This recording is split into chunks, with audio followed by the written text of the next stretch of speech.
Bonjour à tous, c'est l'heure de Médiasphère, la revue de presse de la rédaction. Ravie de vous retrouver. Cette semaine, je suis avec Pauline Courceau. Bonjour. Bonjour Planète. Et puis nous avons le plaisir de recevoir aussi Laure Béchat, que les téléspectateurs de 8 Mont-Blanc connaissent bien. Vous intervenez régulièrement sur la place de l'info et vous êtes la rédactrice en chef et directrice de la publication de Récréamo, un magazine destiné aux familles, aux loisirs en famille. Les vacances commencent là, en ce moment, ce soir. Il y avait de quoi dire dans ce numéro du mois de décembre. Oui, bonsoir. Effectivement, les vacances viennent de commencer et il y a tout un tas d'idées effectivement pour occuper les enfants pendant ces vacances de Noël et puis partager avec eux des très bons moments. Je pense notamment aux événements Noël, comme Noël des Alpes, Noël à Chambéry, enfin sur tout le territoire, il y a un certain nombre d'événements qui proposent aussi des animations, des spectacles, et puis les patinoires en plein air par exemple, donc ça peut être une idée pour ces vacances.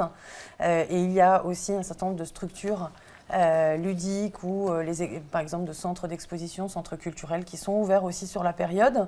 Alors peut-être pas le 25 décembre ni le 1er janvier, mais voilà, il y a effectivement de quoi faire pendant ces vacances de Noël. Eh bien, on va reparler de tout ça dans un instant, mais avant, comme chaque semaine, on commence avec la une de la semaine. Ce mois-ci, Montagne Magazine nous propose de sortir des stations de ski. Comment profiter de la montagne hors des sentiers battus, même lorsque les vacances durent une semaine seulement. Ulysse Lefebvre s'adresse aux touristes qui viennent de loin et qui restent souvent cantonnés à leur meublé et à leur domaine skiable. Je le cite, « Oui, toi, viens donc voir ce qu'il se passe au-delà des piquets verts, bleus, rouges, noirs du côté de cette montagne qui peut te faire peur, mais aussi t'étonner et te donner des ailes. » Et puis là, on voit aussi un extrait d'un dossier assez intéressant sur comment observer la faune en montagne sans la perturber. Pauline, cette semaine, vous êtes intéressée, comme chaque semaine d'ailleurs, à l'actu connectée.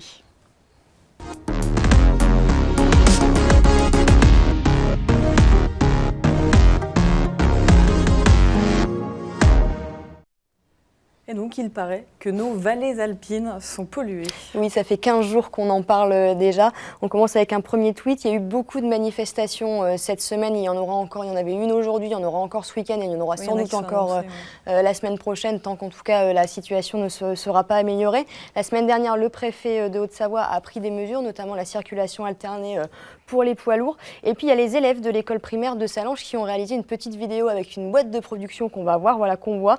Les enfants ne peuvent plus aller dans la cour de récréation pendant les récréations à cause de cette pollution. L'idée, c'est un mannequin challenge. Je vous propose d'écouter un petit extrait.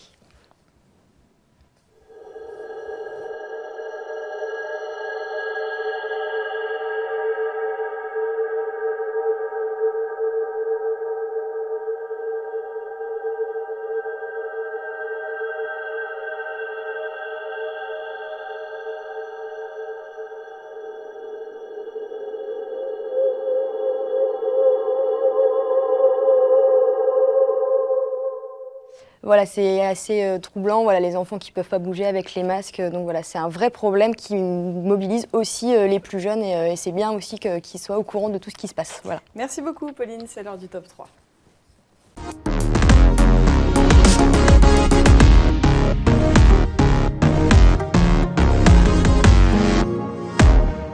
Et puis Fanette, la pollution fait couler beaucoup d'encre. Oui, c'est à lire dans le Faucigny qui met en une, comme chaque semaine d'ailleurs, un dessin de Kaya. On y voit donc un Mont Blanc et noir. À l'intérieur du journal, il y a tout un point complet sur la situation, le point de vue des élus, les manifestations et puis les mesures prises par le préfet. Deuxième article, c'est la saison d'hiver qui est bel et bien lancée.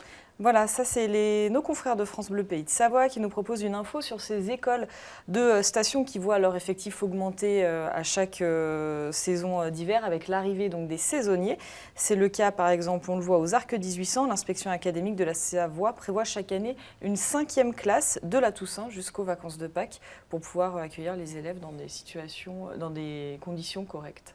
Et puis dernier article concernant la tragédie d'Alep. Voilà, c'est à lire dans la Tribune de Genève aujourd'hui, ce vendredi, un article donc sur la faiblesse de l'ONU et le cynisme des puissants face à la tragédie qui se déroule en ce moment à Alep.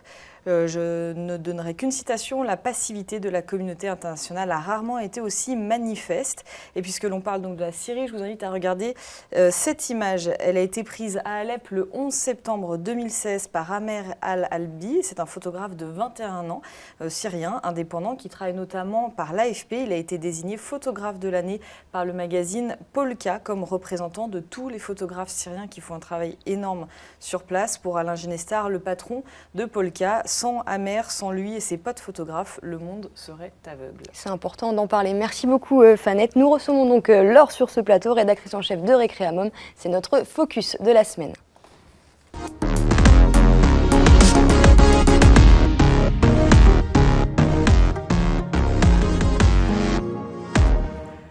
Laure, rebonjour. Donc, Récréamum, le 14e numéro vient de sortir il y a quelques jours. Tout simplement, comment il est né ce magazine? L'idée, elle est venue d'où?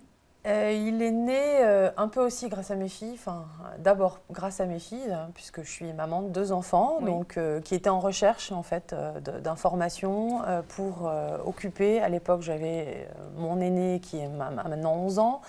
La deuxième est arrivée plus tard et je me disais, bah voilà, où est-ce que je peux emmener ma fille, quels spectacles sont proposés. Enfin, je cherchais l'information et je me passais du temps. Je la trouvais parfois, parfois non.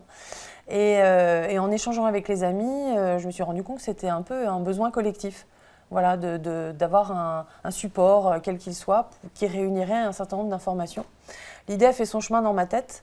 Et j'ai en même temps constaté qu'il y avait une offre voilà, qui se développait en direction des enfants et des familles dans tous les domaines, culturels, sportifs, artistiques. Et je me suis dit, tiens, il y a peut-être une idée. En tout cas, moi, j'aimerais beaucoup partager ces informations que je trouve et que je déniche avec le plus grand nombre et les autres familles. Oui, parce que c'est très riche. Là, on voit quelques pages défiler sur l'écran. Il y a beaucoup d'événements. Il y a un agenda très complet. Il y a beaucoup de choses. Comment vous sélectionnez les infos ? Alors effectivement, il est toujours bâti de la même façon, autour de 3 grandes rubriques, l'actu, le guide et l'agenda. Concernant l'actu, donc qui est centré sur le dossier et sur le volet culturel, donc les événements et les spectacles à l'affiche. Sur le dossier, par exemple, le dossier il va être très en lien avec la saison. Puisque c'est un trimestriel, donc 1 par saison, c'est un repère assez facile pour les familles.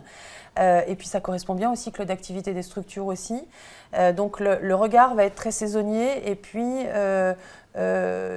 sur aussi une inclinaison ou la recherche, la mise en lumière de nouveautés.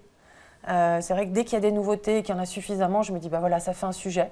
Par rapport aux pages à l'affiche, je mets en lumière tous les événements du trimestre et Dieu sait qu'il y en a, des événements, des spectacles, des expos. Donc ça se construit comme ça avec les informations qui m'arrivent. Alors je change les angles effectivement parce qu'il y a des événements récurrents chaque année, une façon de traiter l'information différente sous forme de brève ou après je vais aller interviewer une compagnie de théâtre. Voilà, s'agissant du guide, on est vraiment dans cet esprit guide, il porte bien son nom, avec un pêle-mêle, avec une entrée thématique qui est souvent en lien avec la saison et également avec un événement. Là par exemple le dernier, je parle des petits trappeurs. Tout ce qui concerne les baptêmes de chiens de traîneau et on a la grande Odyssée Savoie-Mont-Blanc qui démarre en janvier. L'été, j'ai effectivement fait un tour d'horizon de la pratique de la voile. On a la fête du nautisme en juin. Voilà, j'essaye toujours de lier à un événement en fait ce pêle-mêle. Et puis il y a toujours un pêle-mêle plus. Donc là en l'occurrence les patinoires parce qu'on est bien dans l'actualité également. Et puis après un certain nombre de rubriques lecture qui reviennent, cinéma. S'agissant des vacances, voilà, un aperçu, une double page sur ce qu'on peut faire pendant les vacances scolaires. Guidé, effectivement, les thématiques changent. On retrouve toujours les stages, les ateliers. Mais après, là, par exemple, j'ai rassemblé des informations sur tout ce qu'on peut faire au chaud. Ou l'été, tout ce qu'on peut faire en cas de pluie, par exemple. Donc, ça correspond vraiment à des attentes et à des questions que se posent, en fait, les parents. D'ailleurs, vous êtes très en lien avec les familles, que ce soit via Facebook, par mail, vous le disiez, il y a vos coordonnées dans le magazine.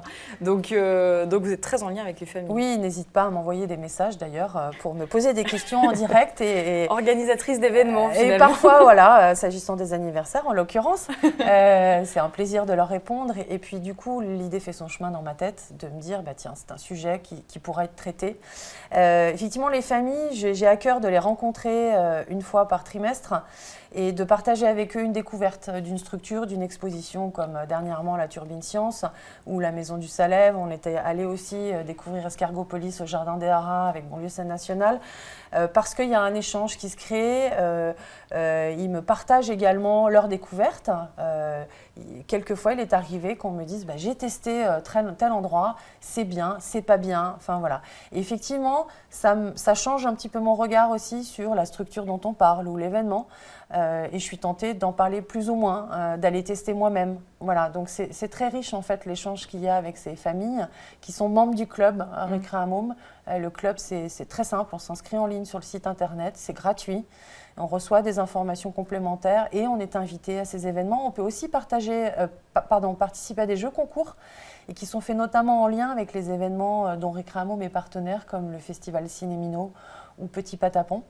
Voilà, donc c'est l'idée d'une communauté de parents et ça crée également entre eux des rencontres. Donc c'est toujours très beau de voir aussi les rencontres, les enfants qui jouent ensemble, qui ne se connaissent pas et qui se lient d'amitié au cours d'une expo. Enfin, voilà, donc c'est très touchant. Et c'est un magazine qui est gratuit. Oui. Pourquoi ? Alors c'est un choix du départ, pourquoi cette gratuité Il me semblait important qu'il soit gratuit d'un point de vue de son accessibilité et de sa prise en main. C'est aussi en la matière, sur cette thématique des loisirs, j'ai des homologues dans d'autres régions et ils sont tous gratuits. On part du principe que on est dans le partage. Cette information-là ne doit pas être payante. Voilà, c'est partager chacun ses informations. Et d'ailleurs, dans le magazine, j'aime beaucoup aussi porter des bons plans gratuits. Et Dieu sait qu'il y en a sur notre territoire. Donc j'aime aussi les mettre en valeur. Donc la gratuité jusqu'au bout voilà, de la démarche. Là, vous en êtes à 14 numéros. Il y a un développement qui est prévu. Là, vous êtes sur la Haute-Savoie. Il y a d'autres choses qui sont prévues, notamment sur la Savoie éventuellement. Aujourd'hui, cette édition est présente sur la Haute-Savoie. Il m'arrive également de partager des bons plans qui se déroulent dans les... Enfin, qui opèrent en fait dans des territoires limitrophes comme la Suisse, Pays de Gex ou la Savoie. Donc l'idée, s'agissant de la Savoie par exemple, c'est vrai que ça fait 3 ans aussi que j'assure une chronique sur France Bleu Pays de Savoie où je partage des bons plans en Savoie. Je me suis rendu compte qu'il y avait aussi cette richesse dans tous les domaines culturels, sportifs, artistiques et qu'il était important à un moment donné de les partager aussi avec les habitants de la Savoie. D'ailleurs, ils m'ont fait un appel aussi en disant « Et nous, quand est-ce que ça répond à leurs besoins ?» Donc, en début d'année, effectivement, Récréa Môme Haute-Savoie va avoir son petit frère ou son frère, tout simplement, en Savoie, avec l'appui d'une Savoyarde, en fait, qui est ancrée sur le territoire. Et ça, c'est très important et qui va aller dénicher, faire le même travail que je fais en Haute-Savoie. Merci beaucoup. Je rappelle donc que Récréa Môme est à trouver dans les Pays de Savoie. Il y a 200 points de distribution.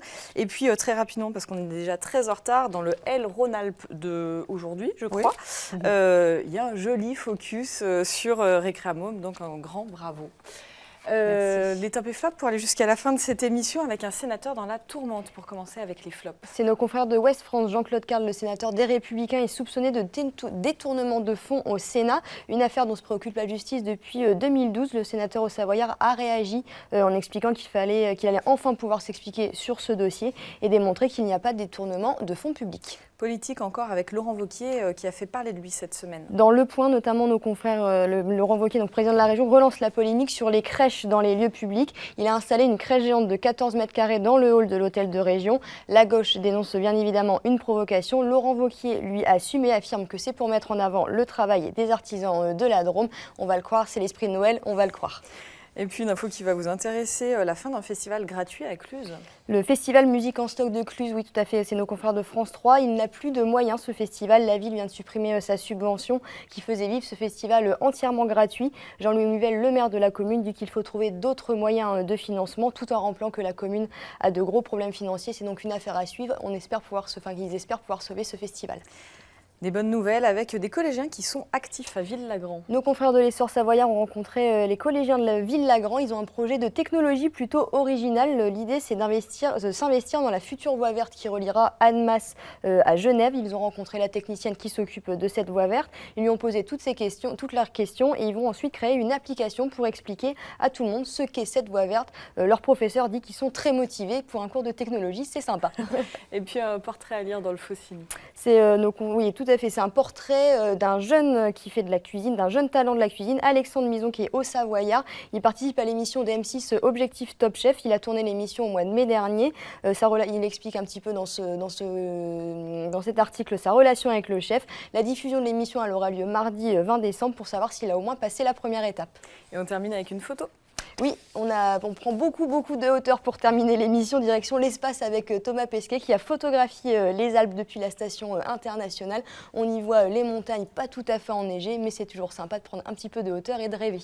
Merci beaucoup, merci Laure encore d'être venue sur ce plateau, c'était Médiasphère.